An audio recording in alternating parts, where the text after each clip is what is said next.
And around the world, as I suggested earlier, power has been kind of shifting and been shifting through the coronavirus as well. It was shifting anyway with the presidency of Donald Trump. We have seen over the last few years a kind of rise of China, and China seizing the opportunity of an America that was more inward looking, that was less interested in multilateralism, less interested in traditional alliances.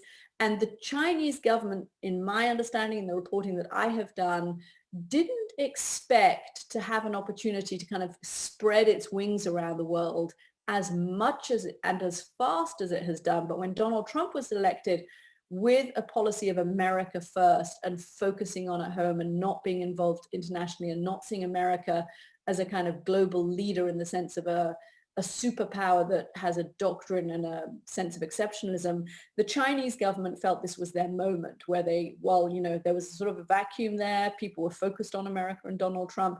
They could expand Belt and Road. They could, they have a, you know, start doing things like opening their first military base in Africa, for example, in Djibouti, which they have recently done.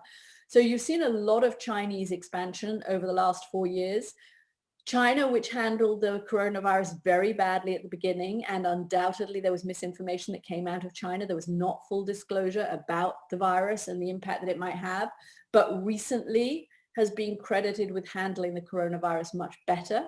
There was a very small outbreak in a city in China just a few weeks ago. I think it was an outbreak of 12 cases in a hospital, and the government decided they were going to test the entire city of 9 million people in the space of 5 days. So they tested a city of 9 million people in 5 days. That in itself is phenomenal. And they did it in response to 12 cases. So, you know, when you are an authoritarian regime in a country where people are prepared to follow the rules, you can do an enormous amount. And you contrast that with what is happening here in the United States at the moment, where it's very hard for administrations to take long-term action